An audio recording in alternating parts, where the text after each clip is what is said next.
Good morning, everybody. On this September 8th, 2021. How's everybody doing out there this morning? Feels cool out here this morning. That wind is kicking in, blowing my hair around. Feels good out here in the 60s. So, yeah, it's kind of cloudy. It was raining. I think the rain stopped, but it's getting cloudy again. So, yeah, I'm just getting on here to see what everybody's doing. Talking about these identity theft and data breaches that's been going around for the past decades. T-Mobile had a massive hack. Equifax had a massive hack back in 2017, but the Equifax was the worst data breach in the history of data breaches. Like, they broke a Guinness's Book of World Records.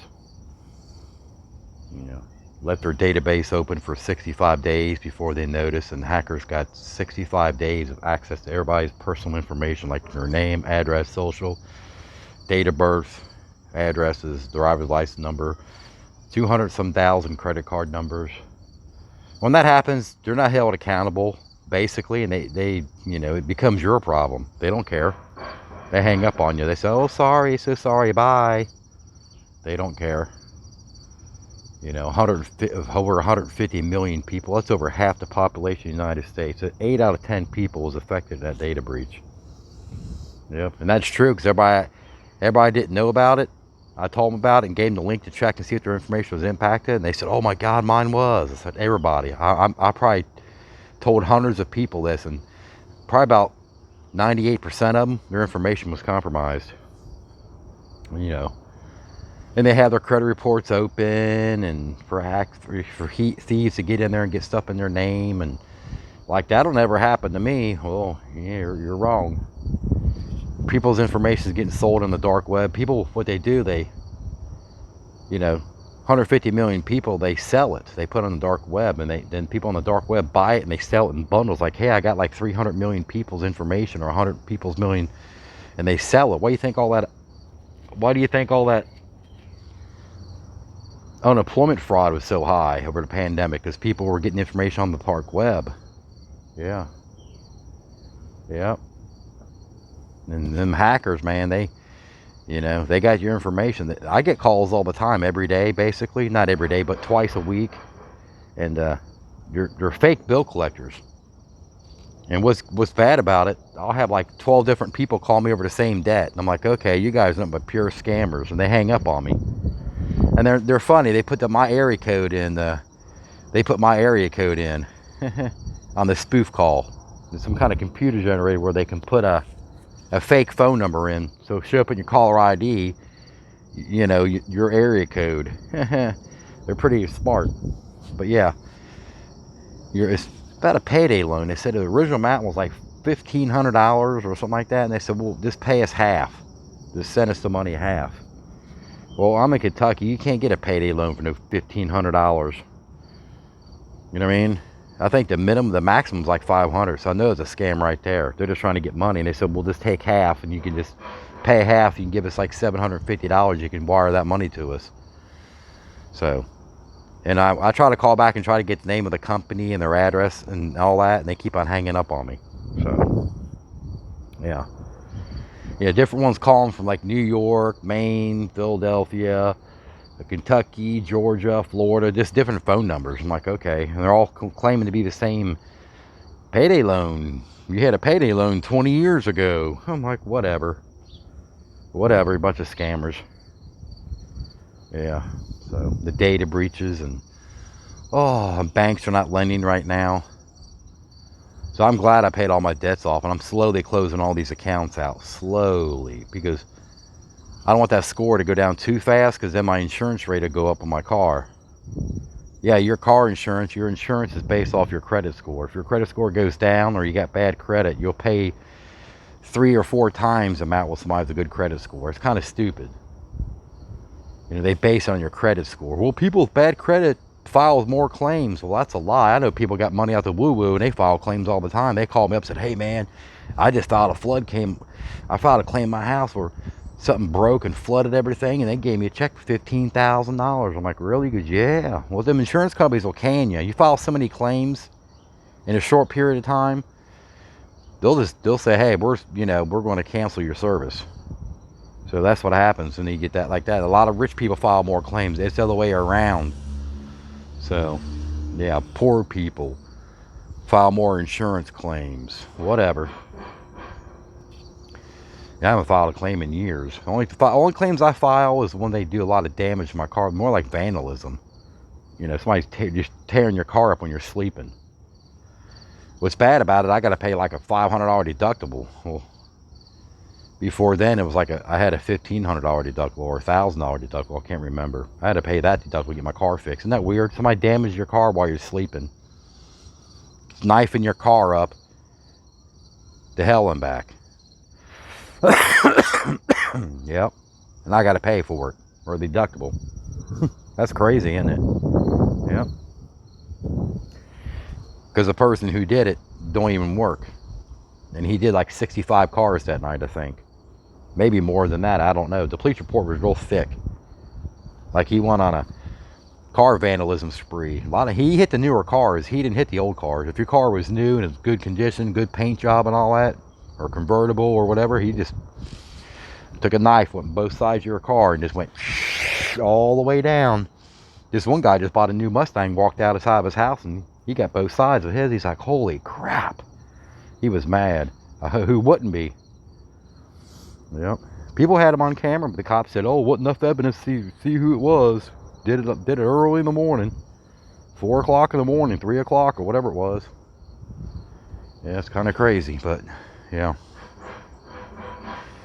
Yeah, they're talking about all this big meltdown that's going to happen, and you know, people talking about people putting videos on YouTube about a 4th and 5th stimulus check, but I don't think that's going to happen because that Joe Manchin's fighting that. He said these guys are just going crazy with the money. Slow it down, pause, hit the pause button. So I don't know. And these guys posting these videos like every 4 hours on YouTube. Stimulus money, 4th and 5th stimulus checks, recurring payments. They've been talking about that for 6 months. It's not going to happen. They do all that. The inflation's already bad now. Wait till if they pass that, wait till what happens next. You're going to pay $30 for a Big Mac. You're going to pay $15 for a gallon of milk. You're going to pay $9 for a loaf of bread. Yeah, when you go to grocery store with $20, you're lucky to get a loaf of bread and some milk with it. And that's it. 20 bucks. That's how bad the inflation is going to be. Yeah, all going like a kid in the candy store, blowing all that money, going all that money like that. I'm like, wow. Yeah, crazy. Somebody put a thing on Facebook. I think it was in Georgia. McDonald's had a sign up saying starting at $31 an hour. They said they're desperate need for workers. I said, wow, $31 an hour. I said, I bet people are paying $15 for a Big Mac. 15 bucks. Y'all take a large fry. Your large fry is $9. What? For a large fry? Yeah, $9. Big Mac meal's $30. For a Big Mac meal's $30. Yep, we gotta pay this high labor here. Yeah. Inflation. And they'll probably make the Big Mac smaller. The Big Mac look like a little cheeseburger. There's your Big Mac. Well, that's not a Big Mac. That's a cheeseburger. Whoop, that's your Big Mac. It's shrunk. That's what they're doing. They're shrinking. They didn't raise the prices on everything. They're just like shrinking everything. A lot of people don't even notice in the store everything was shrunk. We buy them Ritz crackers. I think they come in 10 or 12 packs. And I think we get 6 or 8 in a pack now for the same price. Or the toilet paper, you know what I mean? You get less for more. You know what I mean? You know what I mean? Or you get less for the same amount of price, because they didn't raise prices. You get the less quality, you get the less amount. People don't know that. The box of cereal, they're pushing for the real big giant box, family size boxes. And actually that's a couple ounces less.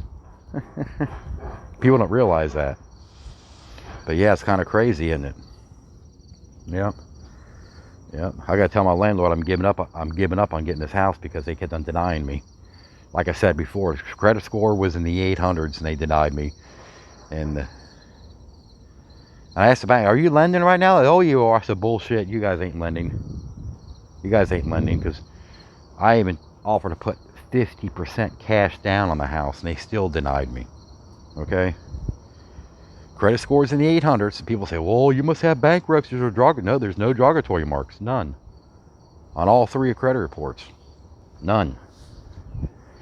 And all I have is hard inquiries from mortgage lenders. So the denial letter said too many hard inquiries and low credit usage. Because my credit card usage was like 7%, 8%, real low. Right now they're all paid off. It's got 0%. I think I had $3 on one of them. $3, and I paid the bill. And they're all paid off. A lot of them been sitting there for paid off since March. Yep. Let them close them out. I'm not closing them out. Let them close them out, because they say the higher the score, the lower the interest. That's a bunch of bullshit, because some of these cars I got 25%, 29%, 30% interest rate on the cards. Yep. And they're not giving credit line increases. Some of these cars I had for a decade, and they still have $1,000 limit. So what's that tell you? Yeah. I had American Express card for 5 years. They never gave me a credit line increase. Never. And I always paid the bill, zero balance. And I do use it because I get rewards. I use it and I pay it off in full. You know what I mean? Never missed any payments. No credit line increase. Okay, I asked for one, but they sent me a letter saying, it was weird. It was a computer generated letter, because they don't manual do these anymore. They let a computer decide. I think the computer's on drugs, or I don't know what it is, but this is what the letter said on the denial letter, American Express. So the credit score was like 835. Basically, it said all your credit cards are maxed out, and it says your American Express card's maxed out. Too many hard inquiries. Okay, I have too many credit card accounts, which is only about 10 or 12, but I had more than that, but I'm slowly closing them. I'm telling you, I probably closed like 8 cards out in the past 6 months. What's that tell you? The high interest ones. The credit ones was really bad to get rid of. Synchrony Bank, they had to go. I mean, they are really messing with me big time. They closed my cards out for no reason at all. I had a PayPal MasterCard back in June. I got an email saying, did you close this account out? I said, no, why? So I called them up. I said, what's going on? Of course, I got the runaround. We got a message from TransUnion that you're risky, so we close your card out. I said, they sent you a message? So I called TransUnion. They said, we don't send messages. I was like, well, they said you did. I said, look at my credit report. And I gave him all my information. He goes, your credit score was like, back then was like 816. He's like, oh, you got superior credit. I said, well, they said they got a message from you. And I did the Consumer Protection Finance Bureau thing. You know, had to wait 30 days or 5 weeks or whatever it was. They say 14 days, 15 days. That's a lie, because they drag it out. Sometimes it takes months to hear back from them. They said they you know, the credit bureaus, basically the letter said the credit bureaus makes their decision, not them. To contact the credit bureau. And I called the credit bureau, and they said nothing was wrong. So the little CEO or the main person at Synchrony Bank, I sent her a copy of the credit report with that letter, copies, and I sent it to her. I sent it to her like 5 times separately. You know what I mean? I did like one a week. And she sent me a letter back saying, oh, we got to believe what we see in the credit bureau report. I said, there's nothing wrong with the credit bureau. You know, I said, screw these people. Synchrony Bank, you're trash. Yeah, they're trash. High interest rate. Yeah, and they're not lending either. So, you know, your best bet's just don't let them close your accounts out. You beat it and you close your accounts out. Close them out before they do. That's the best way to do it. Yep. Paid and close, and get them out closed immediately. Beat them to it, because that's what they're doing during the pandemic. I had a card one time, a Synchrony Bank card, and I had a $5,000 limit, and they lowered it to $100. I thought that was funny. Just because there was a glitch in the system on TransUnion. Them credit bureaus ain't 100% like people think they are. My information's on the dark web from that Equifax data breach, and I have a credit freeze on all the credit bureau reports. Not just the major 3, even the small ones that people don't know about. You always hear people say, freeze the main 3 credit reporting agencies. There's small companies out there that are owned by the big companies. And if you have them, the big 3 frozen, they'll pull from the small bureau. So they'll still get stuff in your name. People don't know that. You know, when I tell people like that, they act like I don't know what I'm talking about. And I do know what I'm talking about. All you do is go to consumerprotectionfinancebureau.com, and it's got a list of all the small credit bureaus in there. You got to freeze all of them. There's probably about a dozen of them totally. Yep, LexisNexis, SageStream, Clarity Services. I mean, the list goes on and on. They're all owned by the small, big credit bureaus. LexisNexis, what they do is they they sell, they go to the court records and they sell it to the credit bureaus for money. They're data brokers. They sell, that's how they make money. They sell your personal information. And they sell it to other credit bureaus or data brokers. And they make money. Say, hey, I got 30 million people file bankruptcy. I got all the information you can put on the credit bureau report because it's negative marking, you make money on it. And they buy it. That's what they do. They go, the court systems do not report that stuff to the credit bureaus. LexisNexis gets get the public records, the bankruptcy courts, and they sell it.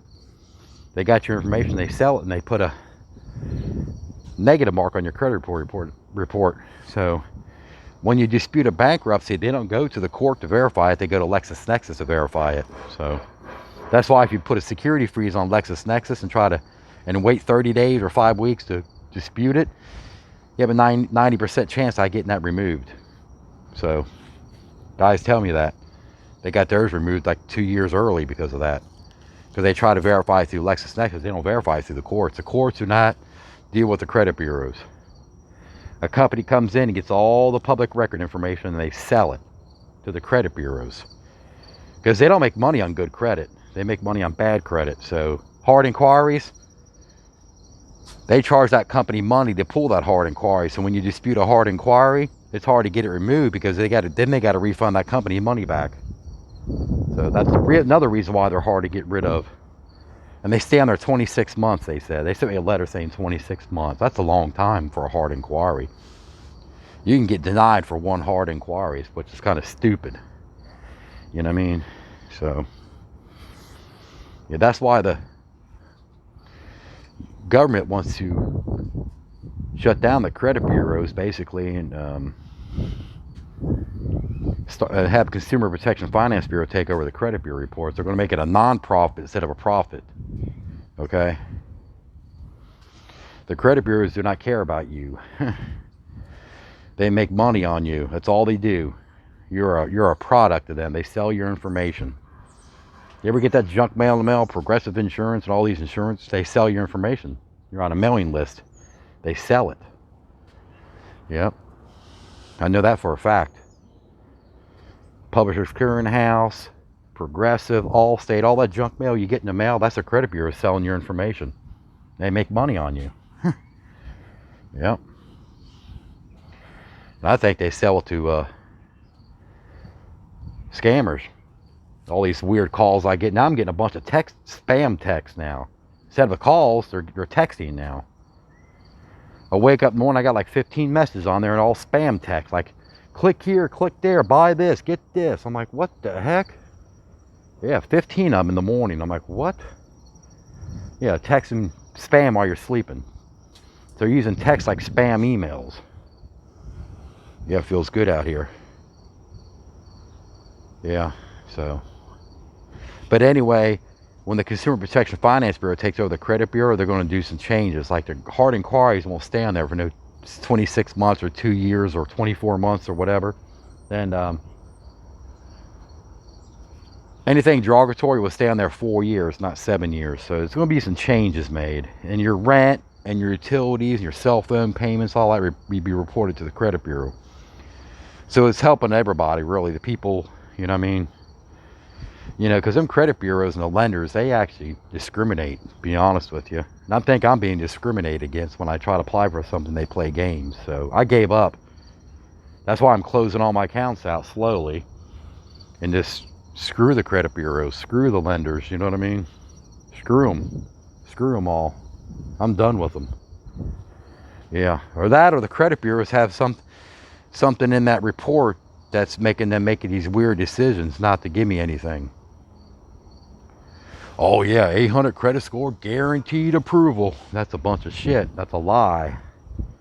Ain't no guaranteed. There's a guaranteed denial. They're not lending right now.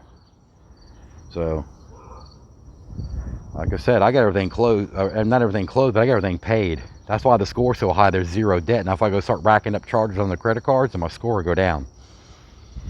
I can go out and charge $10 on my American Express card and the score will go down 20 points when it goes through the cycle.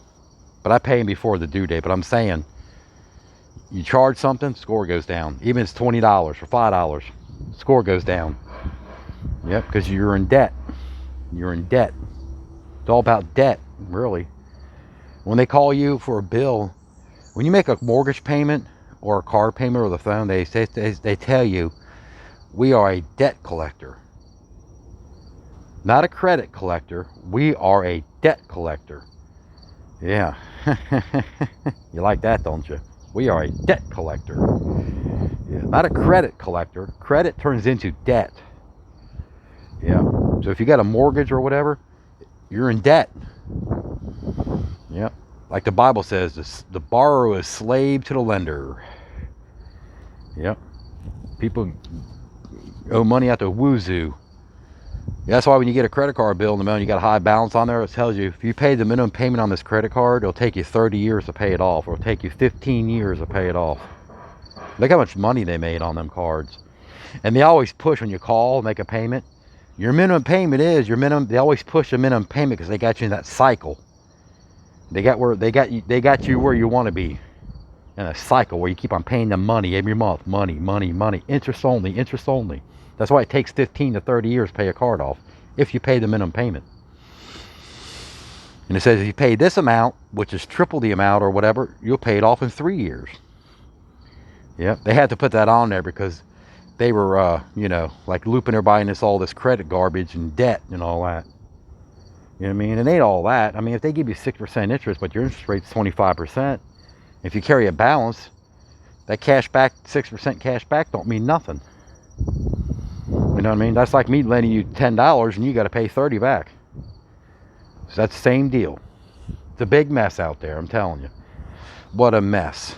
So, yeah. So, I'm going back in the house and I'm going to make me some biscuits and gravy and stuff. So, you guys have a lovely day. And I hope everybody had a great Memorial Day weekend. Supposed to have a nasty winter. So, I'm preparing for that because last winter I couldn't get no shovels, no salt. Nothing. So I'm on eBay getting I gotta get one more shovel because I don't like these plastic shovels. I'm gonna get me a stainless steel or a metal shovel. These plastic ones break too easy. But I'm getting prepared for winter. I gotta get an air conditioner. This landlord, I was gonna buy this house. He put a new central air unit in here like 4 months ago. Look. New central air. You see it? Where's it at? Right there it is. See it? Central air unit. Yeah. And now I'm going to tell him I'm not going to buy the house. Hey, I was going to get it below market value too. I don't think these people are lending. And they say they are. I think they're full of shit. You know what I mean? They're not lending. That or they're playing with me somehow. You know what I mean? Maybe they're playing with me because I give the credit bureaus a hard time because they're located overseas. And I always say, where you guys located at? Where you call me? Where you at? Oh, we can't give you that information because of security reasons. When you call the credit bureaus. A lot of people think the credit bureaus are in America. When you call that number, they're actually in India or Pakistan or Philippines or another country somewhere. They'll tell you they're offshore, but they won't give you their exact location for security reasons, okay? And they work from their house. I heard dogs barking. I said, are you working from your house? The guy goes, yeah, I'm in my bedroom on the computer. And I'm giving you my information, your social, date of birth, address, everything.